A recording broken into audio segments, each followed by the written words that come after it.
Sorry. আরে কে তুমি? গাড়িতে করে একটা পোলা বাড়িতে ঢুকছে, ওই পোলাটা কই? এই তো এই পোলাটাই। তুমি আমাকে ফলো করতে করতে বাসা অব্দি চলে আসছো। আরেকটা ঠোকা দিলে তো হয়ে যায়, আমি তো এখানে থাকতেই নাই। আরে বন্ধু তুমি ভিতরে কি করো? তোর বন্ধু অ্যাক্সিডেন্ট করছে, একজন অসহায় মানুষের পায়ের উপর দিয়ে গাড়ির চাকা তুলে দিয়েছে, লোকটার অলরেডি পা ভেঙে গেছে। দারোগা সাহেব তোমার কেমন আই, তুমি বলাতেই সাথে সাথে আমাকে ছেড়ে দিল।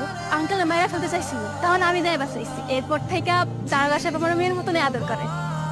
আমার এক কথা একটাই জানো, আমার একটা ভালো খেলার আর একটা ভালো চাকরির ব্যবস্থা করে দিবে। পরে 30,000 বেশি একটা টাকাও দিব না। শোনো, 30,000 একটা টাকাও বেশি দিতে পারবো না। নেওয়া বলে নাও, নয়তো আমাকে কিছু করার নেই। বন্ধু চলো।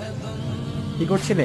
কিছু না, ওই শুইতে চাইতেছিলাম। ফাহাদ ইকুকের সাথে টাকা পয়সা দিয়ে সব মিটমাট করে ফেলেছে। ঝামেলা যা ছিল সব তো শেষ হয়ে গেছে, এখন তুমি তোমার বাসায় যেতে পারো। তার মানে পুলিশ দারোগা আমার আঙ্কেল হয় দেখা আপনাকে স্বার্থের লেগে আমার ব্যবহার করছেন? তোমাকে তো ফ্রিতে কোনো কাজ